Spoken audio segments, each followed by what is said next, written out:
Hello everyone and welcome back to Just Us 3 episode 11. Today we are joined by Rachel Youds and Charlotte Colombo and we'll be discussing neurodiversity. How are you all? Not too bad, thanks. How are you? Yeah, good, thank you. How are you doing, Hannah and Olivia? Yeah, good, thank you. Good, thanks. Enjoying the nice weather. Yeah. Yeah, we had to take sun cream out yesterday, which is obscene in March. Never known anything like it. There's meant to be snow next week as well. Yeah. No, I'm not I have ventured outside, but the sun might frazzle me, so I've been a vampire and staying inside. Yeah, I was a bit like, I've got like one study hall, so had to kind of creep out yesterday in the evening, but that was about it. Yeah, we know what you mean. I mean, we've just broken up for Easter, so I think it's nice that the sun's come at this time, that we can get out a bit more, go for walks, sit at the park for picnics. So it's been a nice sort of end to the semester for us, I think. Yeah, definitely.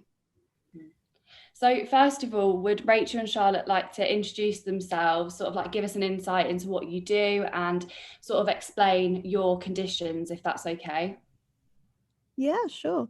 So I'm Charlotte. I'm a magazine journalism student at City, except like I probably do a million other things beside that. I freelance, I work part-time as a staff writer, I volunteer, I spend too much time on Twitter, and yeah, that's pretty much me. And yeah, I was diagnosed with autism when I was 10, and in the last few years, I would say that I've probably started shifting towards like going from it being ashamed of it to, accepting it, and then kind of using my platform as a journalist to kind of raise awareness of neurodiversity and some of the issues surrounding it. What about you, Rachel? So yeah, I'm Rachel. I'm a final year history student at Liverpool, and currently tearing my hair out with trying to work out what to do next year. I got diagnosed with Crohn's disease in 2017, so nearly 4 years ago now. But yeah, I think somewhat similar to Charlotte, it's taken like a bit of a adjustment to try and sort of, it's learning to live with it and learning to adapt with it and going into new environments with it, because just get your head around having it at A level and then you move to university, so it's like you're constantly coming across sort of new challenges and stuff, but yeah, I guess that's all that's going on in my life at the minute, mainly dissertation writing and uni work.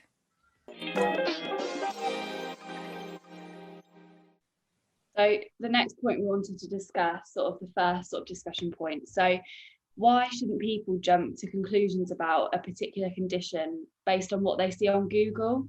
Because obviously, as the three of us obviously can't we sympathize, but we can't empathize with what you both go through, that it must be so frustrating that people jump to conclusions based on like a simple Google search when it's so much more than that. So when it comes to autism, the diagnostic model is actually based on male behavior patterns, and like women are chronically underdiagnosed. And what that means is the way autism presents in women and girls, or non-binary people, is a lot different to how it presents in boys. So while men are typically kind of known as being kind of out there, a bit quirky, sort of like obsessed with trains and, like mathematical geniuses, for girls, like there's a lot more kind of like masking, a lot more sort of subtle differences. Or masking is when you kind of mimic the symptoms of people around you to blend in, there's a lot more sort of subtle differences. They're usually a bit more quiet, a bit more sort of reserved. And yeah, because of that, they're kind of just sort of float through society and nobody really knows that anything's wrong, but they feel, different and isolated. And, they're labeled as weird or strange or, too quiet, too this and too that. And yeah, so I'd say it's very difficult for girls especially, but also in the sense that like like in my case especially, it's kind of like, you don't look autistic, you don't seem autistic, and I'm meant to take that as a compliment, because it's as if to say, you hide your symptoms really well, and I think that's really impressive. But doing that is, for me, really exhausting, and it also again implies that presenting, as autistic is somehow a bad thing, and that I should be grateful that I don't overtly show a lot of my symptoms. That's so interesting what you said about the gender research though with that, because you wouldn't think, like, I didn't know that, and I had no idea that it was more sort of male focused. Like I find that's so baffling. It must make it so difficult for women to get diagnosed though, because of course, like you said, if they're being labelled as weird or different, then maybe even some doctors might label it as that as well, because there's no research to back it up. Yeah, for sure, because like obviously while sort of autism is linked to kind of like issues of socialization, with males with that condition, they're still quite a lot more extroverted, and because women and girls with autism have learned to sort of mimic the behaviors of their peers, their body language, how they speak, again, they usually are very much overlooked and just seen as like a quiet girl. And in my case, I was probably quite lucky, because I only got diagnosed because my brothers also have it, and my parents were like just sort of pushing and pushing for it. But the doctors didn't agree. My parents kept pushing, get her tested, get her tested. So it was only through their persistence that I got diagnosed as young as I did. And most of the girls and women I know who have autism and Asperger's, they all got diagnosed, really, really late in life. Some of them are still seeking diagnoses now because they were constantly overlooked. It's such a shame that, girls are getting overlooked for a condition. Like, if once you're diagnosed, it helps you, doesn't it? It helps you understand and kind of be able to maneuver a bit more around things and like socialite, so you just know your condition more, really. Yeah, for sure. Like I was very fortunate in the sense that I was able to sort of get a bit of help in. Basically, I was inside this bubble. I didn't really know how to speak to people. I was kind of floating around in my own little world. But, through the support and help of kind of, educational psychologists and stuff, I was able to break out of that bubble. Though that being said, like, there are some really, really kind of harmful and abusive treatments for autistic people out there, like sort of ABA, which focuses on kind of trying to stamp out the autism essentially, and it's kind of akin to conversion therapy. But at the same time, my treatment luckily was more so about kind of accepting and living with your differences and finding a way to kind of communicate the world around you without having to stamp out the parts of you that society don't necessarily like. I think that's really admirable that you have that mindset despite everything that you've been through. Yeah, definitely. Like obviously it was quite difficult when I was at school. I struggled to make friends. I just didn't know how to speak to people. I literally even just a conversation with somebody would terrify me. I just sat in my corner with my Jacqueline Wilson books. But now that I've kind of developed this self-awareness and this understanding of my condition, and most importantly, through stopping being in denial of it and being able to accept more help, that's really helped me come into my own. And I'm really blessed now to have some really good social circle and lots of friends who understand me. That's so important, is the people around you really do impact how enjoyable your life is and how you feel about certain things. So it's great that you're surrounded by so many nice people that really understand. Yeah, definitely. How about you, Rachel? How do you feel about people jumping to conclusions based on what's seen on Google? Yeah, I think I've just actually realised I didn't actually explain what Crohn's was, so I'll try and tie it into this question. So basically, Crohn's is one of the main types of inflammatory bowel diseases. The other main type is called ulcerative colitis, and it affects the digestive system and the body's ability to digest and absorb food. So it's like an overreaction, so it causes like ulceration and inflammation throughout the digestive system. But obviously that then presents itself in quite aggressive and unpleasant symptoms. So when people Google it, the first thing they see is like linking to like bowel habits and linking to really quite gross symptoms, that makes sense. So I hate Google, and I hate people jumping to conclusions and thinking that it's basically a disease where all you do is go to the toilet, because it's so much more than that. So yeah, whenever I first tell anyone about it, I'm like, please don't Google it, just like sort of just learn from watching, if that makes sense. Because it's such an individual condition. So I feel like it can't be defined by a symptoms list on Google. And even if my experience is one thing, people will see someone else have it and it'll be an entirely different one. So yeah, it's quite difficult, but I think it's really important that people take the time to listen and understand that individual experience with the condition.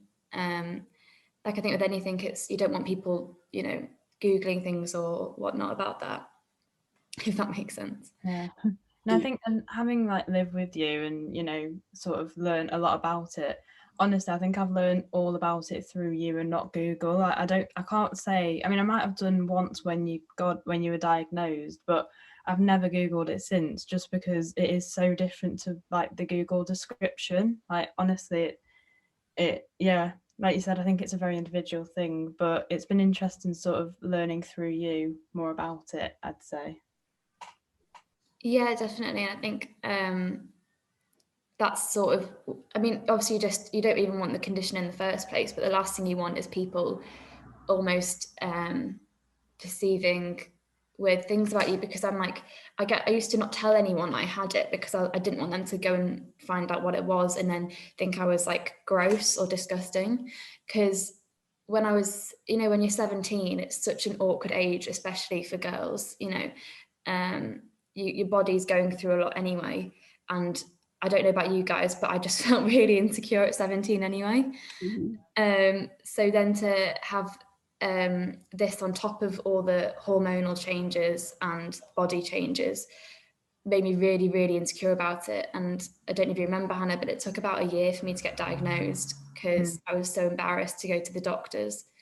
And I know I've seen online and stuff that a lot of people who got diagnosed around the same age faced similar difficulties with, you know, going to the doctors. Because I think whenever I go, I think the first person I saw sent me away with a booklet on how to manage stress. And then the second person I saw said it was a fibre deficiency, then it was an iron deficiency. So every time you sent back, and it makes you doubt yourself a lot, like whether it's actually, you know, you're not just imagining it. And so I think when I got told it was something serious, I think, I don't know about Hannah, but the rest of the family seemed horrified, but I was just so relieved I wasn't like making it up. Yeah, it took so long. Like I literally remember like the amount of visits you had to go to the doc, like you literally just had to go to the doctors and kept coming back, and yeah, it was something different every time. So yeah, do you know, Rach, what the average sort of diagnostic time is for Crohn's, or is that about right, like a year? I don't know the official figure for it, but most people who I've seen come across online, it's not been easy, and it's taken at least a few months. I don't actually know how much training doctors have on spotting it. I read something a few years ago, it said that doctors are just now being trained to spot it in young people. Like I don't think they had the training. All they could do is really say, well, I'll send you for a blood test, then the blood test picks it up. Whereas I think now, I hope there's like people looking out for earlier symptoms, because the earlier you can intervene, the better for the person with the condition. What you've both said there leads nicely onto our next point, which is about the importance of raising awareness of a condition that people might not be able to see. And like you said about individual differences, it's so important that each individual shares their experiences. So I'm just interested to know what you've both done to sort of educate others potentially, or just to raise the awareness that these invisible illnesses need. I mean, what I've kind of found that's important is you've got to sort of, first of all, set your own boundaries, because if you have a condition like autism or Crohn's disease, you shouldn't feel like you have to become that condition spokesperson. You shouldn't have to take on the burden of educating other people like Google's there, and you shouldn't have to essentially, you know, be there to kind of teach people 24/7. Like, it can be exhausting, and you know, like you might just want to live your own life. And yeah, especially like, so this week is Autism Awareness Week, and what I've seen a lot with like other people on the spectrum is that, you know, they're all saying like it's not my responsibility to educate you, you need to educate yourselves, because the onus responsibility shouldn't really be put on people with those conditions. People should be a bit more proactive about it. But that being said, I have kind of, you know, as I said, used my platform as a journalist to try and raise awareness. Like, it started actually with Autism Awareness Week back when I was a fresher, where I was with a student magazine, and I kind of pitched to my editor the idea of the first ever Autism Awareness Week. And, you know, it involved getting different autistic writers to write about aspects of the condition and kind of help share kind of the importance of, you know, breaking the stigma and just thinking beyond, you know, autistic people are Rain Man across, like, you know, the student body, which I think was really useful. And for me as well, like in my work as well, like I do write quite a lot about some of, you know, the issues autistic people face, like for example, the stereotypes. So with the recent Sia movie Music, I wrote an article for the Metro explaining why, you know, casting people like neurotypical people in autistic roles can be problematic. And again, like for magazines like The Unwritten, a disability magazine, I spoke about how you know, the Mental Health Act and the way that's changing is like, while it's all well and good, it still mean, you know, because the new white paper kind of changes it so that people who are autistic, like before, it kind of stated that autistic people can be sectioned solely for being autistic, and not many people know that. And also what they don't know is that there's people who are autistic who have been kept in these hospitals, these institutions for like decades, and nobody's doing anything to help them. And, you know, it's a massive like human rights crisis for ECHR, like for Human Rights Commissioner investigating it. And it's just stuff like that nobody's really aware of. It's all chronically underreported. And recently as well, there's the do not resuscitate orders. And a big part of that was that with the COVID crisis, do not resuscitate orders were being disproportionately issued to people with learning disabilities. And so that meant that autistic people without their consent were kind of dying needlessly. And again, it's really important to raise awareness of these issues as a reporter, because, you know, mainstream publications don't talk enough about it, and autistic issues are chronically underreported. And it's kind of like, when they are reported, it's by neurotypical reporters who kind of they can't fully, like as you said, like they can sympathize, they can't empathize, they can't fully understand, you know, the gravity and of what it's like to have a condition like this. So it's very important in the media to amplify neurodiverse and autistic voices.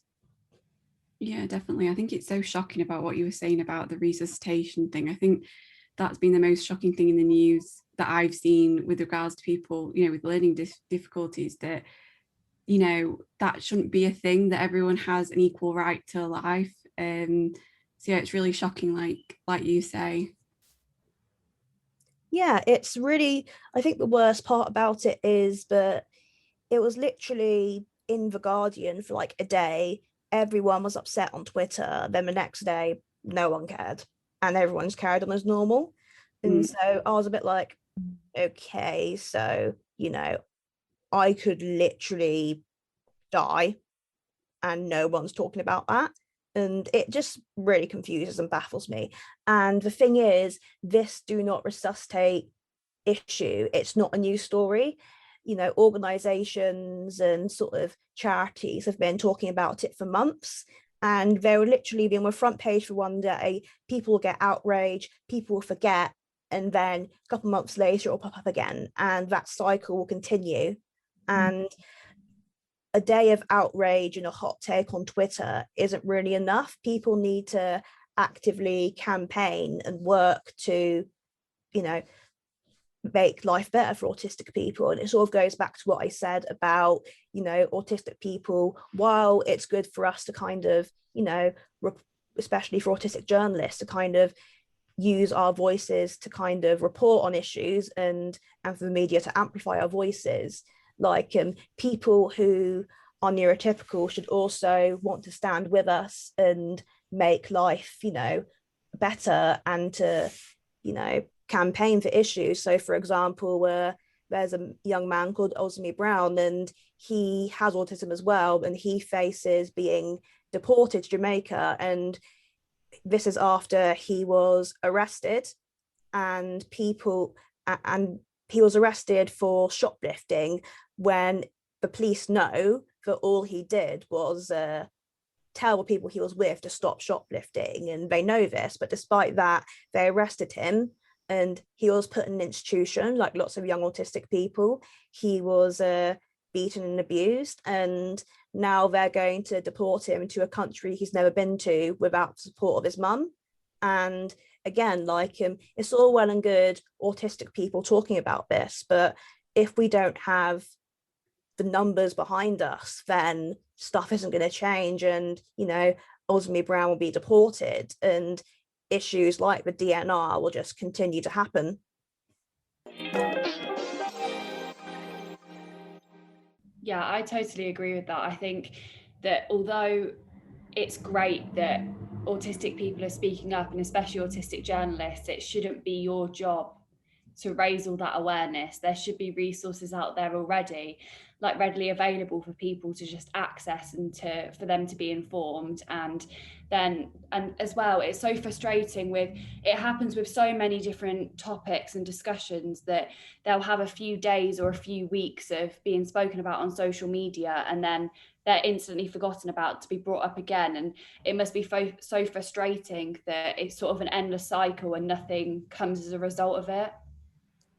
Yeah, definitely. Like it does sometimes feel like, especially in the context of Twitter, people like to sort of, you know, say that they're like these really sort of woke activists. And so if like something's trending about DNRs or Osmi Brown, they'll share the link. They'll be like, I'm so outraged and upset by this. But then once they've got their likes and their retweets and their clout, they'll just stop after a day. And that's not really enough. They need to, you know, keep going. It's all very performative, isn't it? Social media is just, there's only so long people will go before they stop sharing resources. And I can assume it's very frustrating for you to see that, especially if it's people you know as well. Yeah, especially I think Autism Awareness Week and month, like, you know, that's probably the worst part of it, because suddenly, you know, you have people caring about autism, but because they haven't done their research, they'll be sharing stuff like you know, the rainbow puzzle piece, which is kind of linked to Autism Speaks, which is an organization that actually abuse autistic people with, again, as I said, like therapeutic methods like ABA, which actually, you know, traumatize and, you know, actively harm autistic people. And just stuff kind of like they'll do this very sort of surface level kind of raising awareness stuff, but it's not what autistic people want. And you know, my inbox gets flooded with people asking these very basic questions, and it's good they want to learn, and I really appreciate that. But again, at the same time, it can be really exhausting having to tell the same person to have to say the same thing time and time again. No, I'm not Rain Man. No, I'm not a genius. And having to explain stuff to, you know, people over and over and over again. I sort of feel similar to Charlotte in a sense of I feel like there is a pressure to discuss these things if you have the condition, but it's a pressure I sometimes don't want, because you sometimes think like, why should I have to sit here and explain what I go through? Like there is like this sort of invisible pressure, but I do think it's extremely important to be informative. I have posted about it publicly before, and I think I've tried to do it in like an informative way, because I'm quite a private person anyway, so I feel like at the minute it feels uncomfortable to speak about personal issues quite openly, but I feel like I don't want this association with it either. So I was really worried about telling all my friends at university, because I was like, I don't want people to think Rachel, Crohn's. And you find it now, people will say like, oh, hi, how are you? And then if they don't know what to say, they'll be like, how's things with your health? How's Crohn's? So it's almost like a default sort of line of conversation. And I just really did not want to be associated with it when I started uni. So it took a long time to tell some people, like about a year to tell some people. But by that point, it was sort of in their head that that's not all of who I am, if that makes sense. So I think I've found it to be a balancing act between raising awareness but also looking after yourself.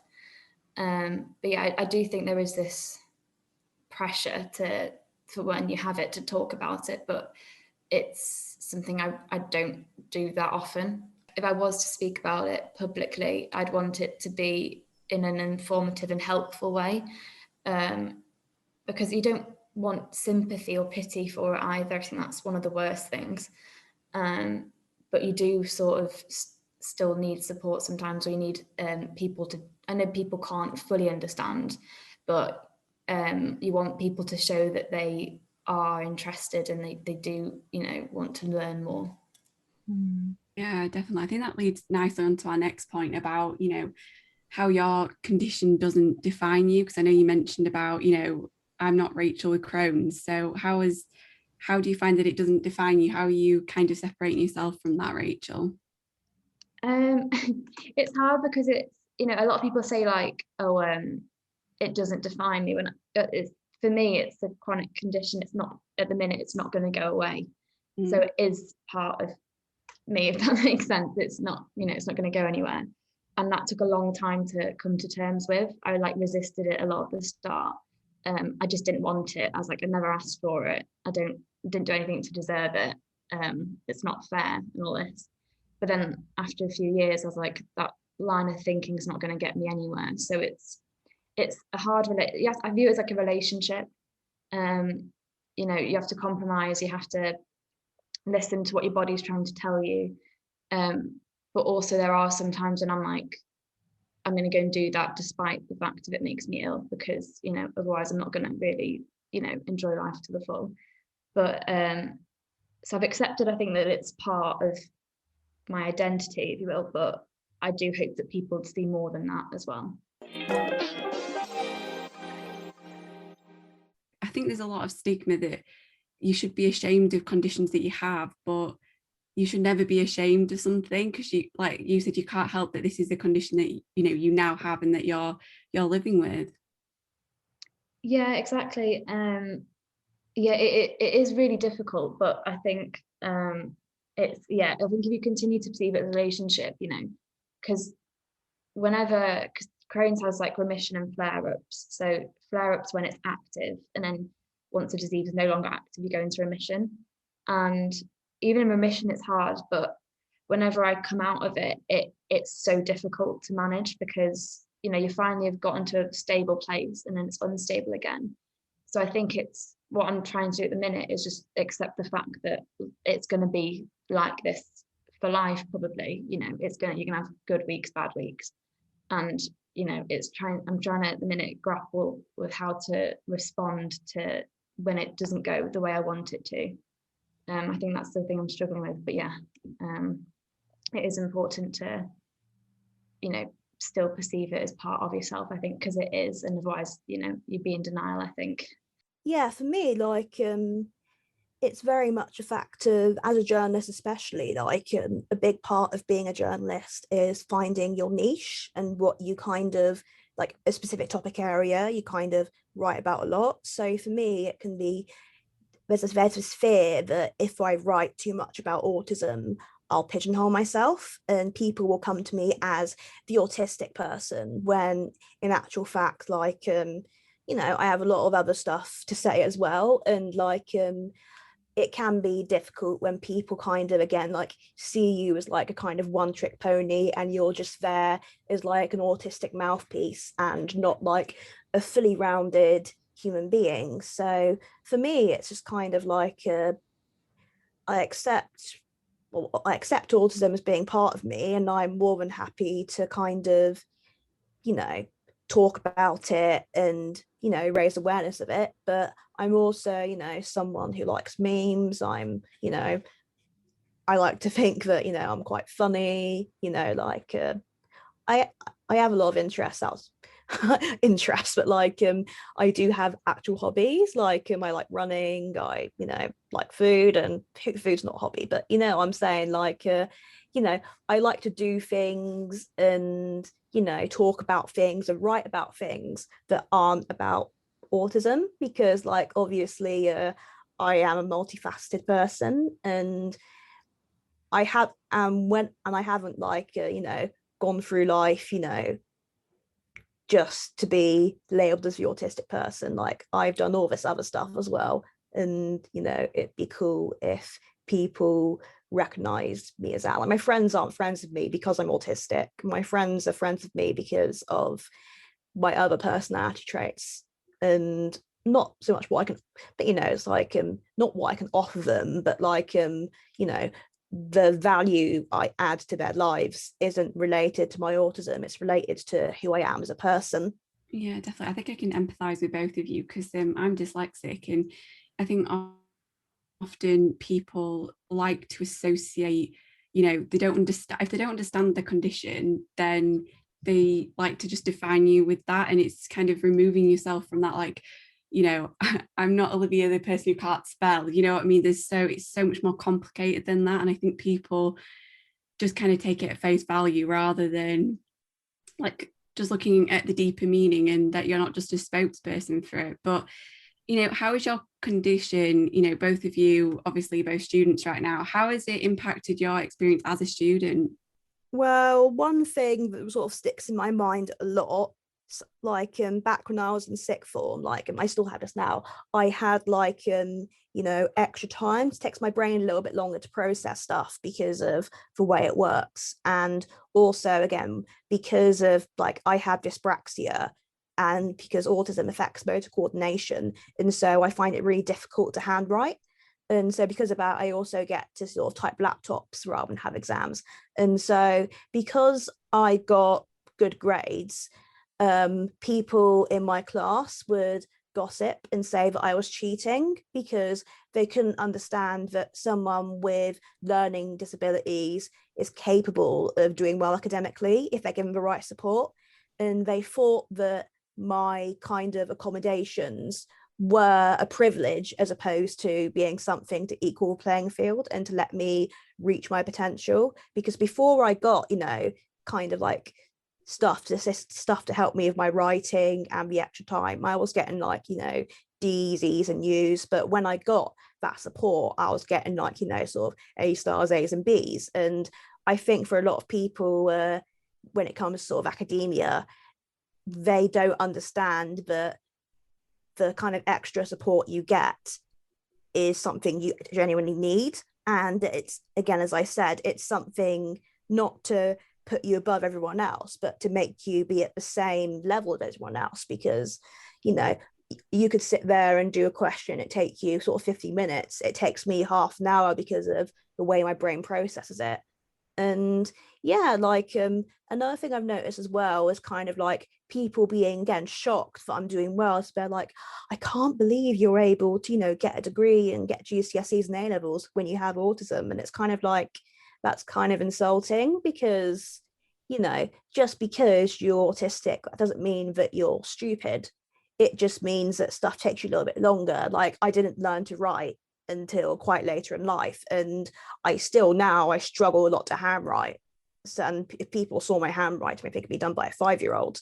And yeah, it's just about kind of understanding that not everyone's educational experience is the same, and just kind of bearing in mind that, you know, like if people need extra support, just to be kind of empathetic and to not sort of be like, if they're doing well, they're automatically cheating. Like, if someone with autism does well, then, you know, it's not a shock. It doesn't mean there's something sinister going on.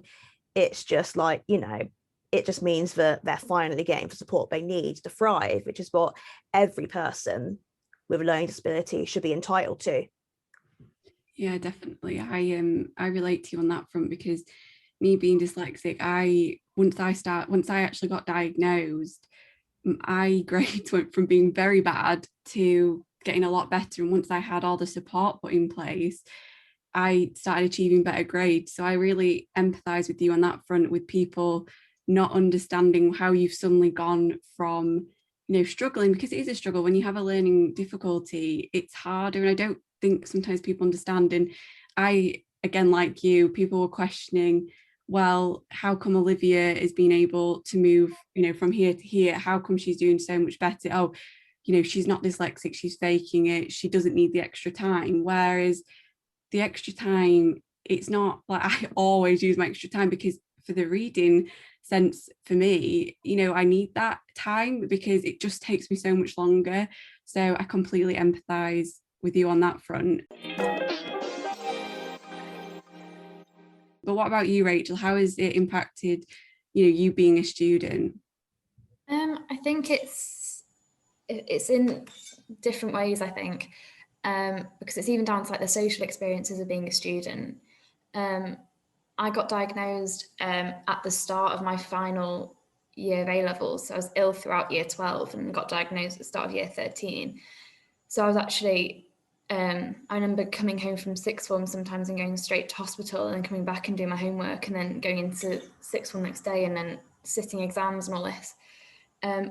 I don't remember being offered too much support in sixth form, because I just didn't mention it to many people. When I got to uni, I remember they rang me first and had about an hour conversation with one of the support officers, and we drafted up what's called like a support plan.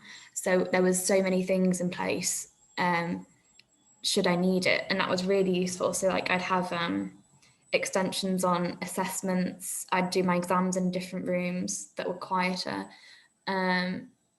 So, and like I wouldn't need medical evidence for things because, you know, it's a recurring condition.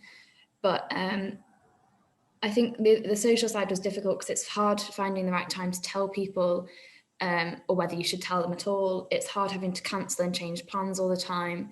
It really affected my attendance in the first and start of the second year. Then when it moved online, it was really strange because I started being able to attend all my classes and my grades went up along with that. So I wouldn't have realised that without the pandemic, because, you know, if you were too ill to attend a class, I'd often feel too awkward to tell a teacher I didn't attend, so I wouldn't catch up on the work the same. So like being able to attend everything and fully engage in classes has really helped my grades, but I didn't actually realise that subtle disadvantage that was at play without me realising it. But yeah, I feel like going to university as well at the start made me aware of the differences I had to other students. So I sort of just got on with things at A-level. When I went to uni, I sort of realised how different my life was to everyone else's and the things I'd have to think about that other people don't. So, you know, like I take injections, they have to be stored in the fridge. So then people look at the fridge and be like, oh, what are they? And it's like, I have a pill box. I don't really know anyone else at uni who has a Monday to Sunday pill box, whatever. And I'd always have to take different tablets at different times. I'd always be going to hospital and doctor's appointments, and everyone would always be like, where are you off to? Like, it takes so much time out of your day. So I think it made me aware of my limitations as such. But yeah, it was just adjusting. And once I adjusted, it became routine now.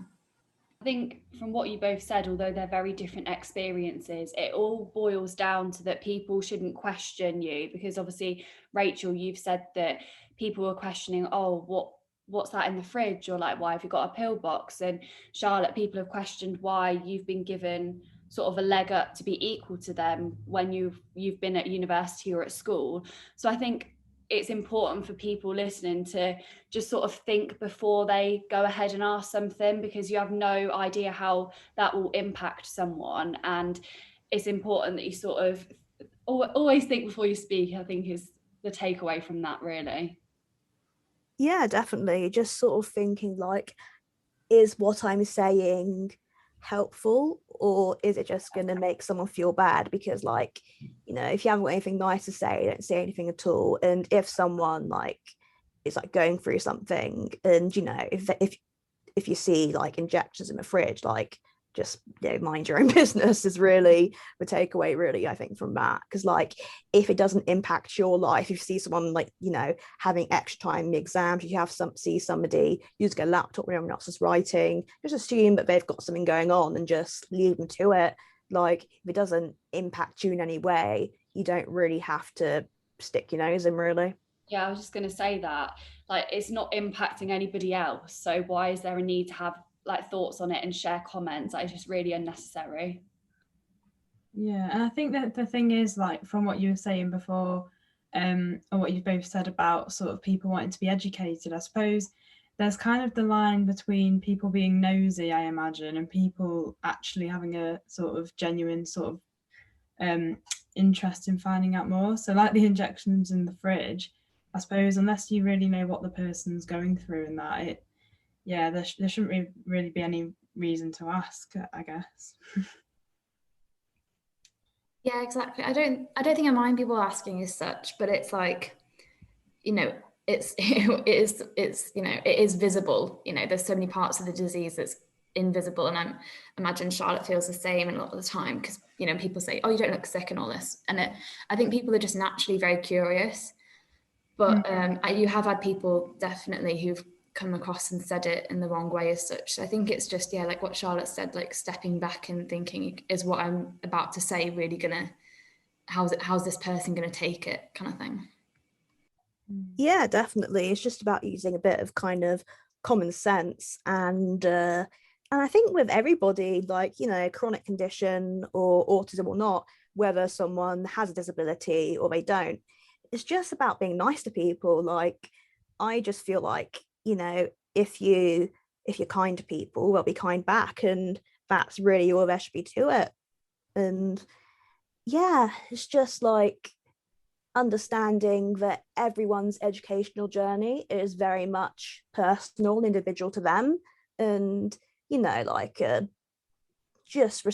everyone has a right to education, and we should, like, if we're going to contribute into a discussion about that, we need to make sure we're doing it in a way that helps them and serves them. So it's like what Rachel pointed out about how her grades went up when online classes started. Like, you should at that point be like, why aren't these things in place all the time? You should want to help your friend if their ableist way uni is set up means that they've been struggling to go to classes and stuff. At that point, it's okay to sort of use your voice to be like, why isn't this happening anyway? But if you're going to say something that isn't going to kind of proactively serve them, then maybe don't speak. But at the same time, like, don't be someone's savior. If they don't ask you to help them, don't just do it, you know, like, without asking. But, like, you know, if you want to say something or do something, just do something that benefits them and makes life better for them. So maybe as one sort of final point of discussion, what's one thing you'd say to people who like us aren't aware or have no clue what it's really like or how it truly feels to live with a condition that people can't see? And I know we've touched again a bit on that, but what would you say to people and to our listeners? I think I'd say that 90% of the time you should treat everyone, like treat me as well as you treat everyone else, like, because 90% of the time it'll be fine, I'll be normal, I won't want to be treated as someone with Crohn's. But then there is that 10% of the time where you just need someone to just be there and speak honestly about how tough it is, because I find that if I do struggle, people just come straight away and they say, like, they try and offer solutions, when sometimes you just need to sit there and actually acknowledge how tough it is. And you don't, of course you want solutions, and there's times for that, but I think it's just like 90% of the time it'll be fine, but that 10% you do need to sort of lean on people and feel supported and just acknowledge that what you're going through is really tough. And what about you, Charlotte? What would you say to people? You don't need to treat me like I'm kind of like a zoo animal, like I'm a person, and it's just good to treat people like everyone else, because like just treat me like anyone else you see, because I'm really just another person. I'm not that different to everyone else. But again, as Rachel said, like there might be times where like a really like loud environment might kind of make me feel a bit uncomfortable, or I'm a bit drained, so I might cancel plans to kind of recover. Because if you're masking a lot of the time, like if you're doing a lot of socializing, you can then kind of feel a bit kind of fatigued almost afterwards, because you've used up a lot of your energy. So just kind of being understanding, and of like sometimes I might not be up for socializing, sometimes I might not want to go to like a really loud place, sometimes I might say the wrong thing. And it's not to say don't make excuses for me, like if I've done something wrong, I want to learn, I want to get better. But like just having at the back of your mind that there I also respond to some situations differently than you might do, and just kind of understanding that, really. And just apart from that, just treating me like everyone else, because we're all people. I think that's a great place to end. So yeah, thank you so much, Rachel and Charlotte, for joining us today. I know I speak on behalf of the three of us when I say it's been so insightful, and we've learnt so much from chatting to you, and we really hope that our listeners feel the same. Well, thank you so much for inviting me. Yeah, same. Thank you very much. Thank you so much for listening. If you've joined us up until this point, we hope you've enjoyed it as much as we have, and we hope you'll join us next time. Thank you. Thanks, guys. Bye. Bye.